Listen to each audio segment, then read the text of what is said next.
सभी भक्तों को राधे राधे। हर हर महादेव। कैसे हैं आप सब? आप सबका पूजा विद प्रिंस चैनल में हार्दिक स्वागत है। आज हम कामिका एकादशी के बारे में बात करेंगे।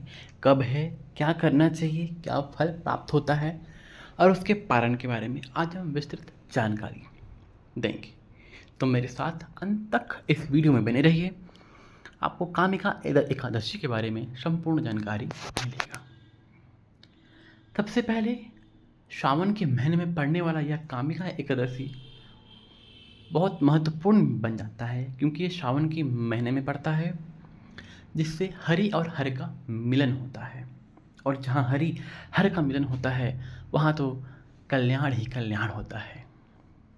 इसलिए जो साधक, जो भक्त पूरे साल भर एकादशी को करता है, कामिका एकादशी को करता है, तो उसे भगवान विष्णु के साथ साथ भगवान शिव की भी कृपा प्राप्त होती है और वह भक्त मोक्ष, मरने के उपरांत मोक्ष की प्राप्ति होता है और सांसारिक जीवन में भी उसे सारे भौतिक सुविधाओं की प्राप्ति भी होती है।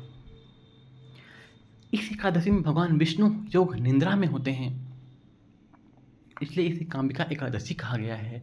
और फिर इस एकादशी के करने से भगवान शिव जी की भी कृपा प्राप्त होती है। और यह इस एकादशी में हमें रात के समय दीपदान अवश्य करना चाहिए। तुलसी जी में, पीपल में, विष्णु जी के मंदिर है आसपास, कृष्ण का मंदिर है वहाँ, तो शिव जी के मंदिर है वहाँ, तो इसलिए।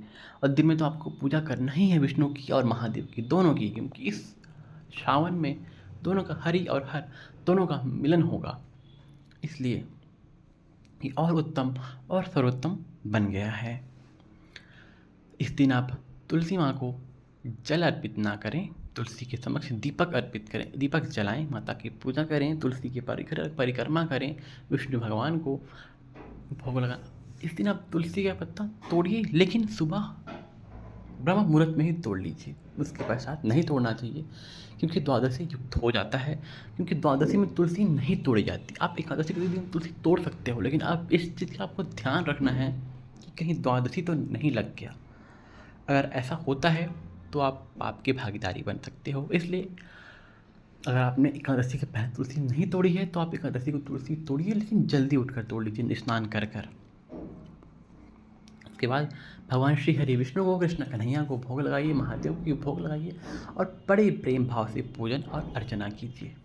आसपास मंदिर है तो वहाँ अवश्य जाइए। हमें तो पूरे सावन महादेव और श्री हरि विष्णु की पूजा करनी ही चाहिए।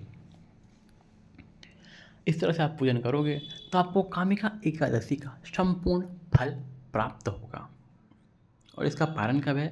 तो इसका पारण 1 अगस्त को सुबह 5:42 से स्टार्ट हो रहा है और 8 बजे के 20 मिनट के समथिंग रहेगा। तो आप इन बीच में पारण कर लीजिए। पारण हमेशा चावल से कीजिए, अति उत्तम माना गया है, क्योंकि एकादशी के दिन चावल वो खाया भी नहीं जाता, छुआ भी नहीं, मतलब उपवास वाले को ऐसा मानता है कि नहीं छूना चाहिए। बट अगर घर में कोई नहीं है खाना बनाने तो आप खाना बना सकते हैं, उसमें कोई मनाही नहीं है, दोस्त नहीं है। लेकिन अगर कोई है तो आप उनसे बनवा लीजिए, कोई दिक्कत नहीं है। नहीं है तो आप बना सकते हैं, कोई दिक्कत नहीं है। खाना नहीं चाहिए चावल, है ना। भगवान को तो चावल अर्पित करना ही चाहिए, ऐसा नहीं है, किसने कहा? वो नियम जो है वो सिर्फ हमारे लिए है। भगवान के लिए क्या नियम, क्या विधि, क्या विधान? कुछ भी नहीं। भगवान तो इस सृष्टि के संचालक हैं। इस सृष्टि को हर कण कण में भगवान बसे हैं, तो उनके लिए कोई नियम, कोई धर्म नहीं। और नियम धर्म भी उस वक्त काम नहीं आता जब आपका प्रेम भाव, आपका भाव सच्चा होता है ना, तब तो कोई विधि, कोई कर्मकांड आवश्यकता ही नहीं है। आप मीराबाई को देख लीजिए, आप कर्माबाई को देख लीजिए, इन्होंने कोई विधि, कोई विधान नहीं किया था।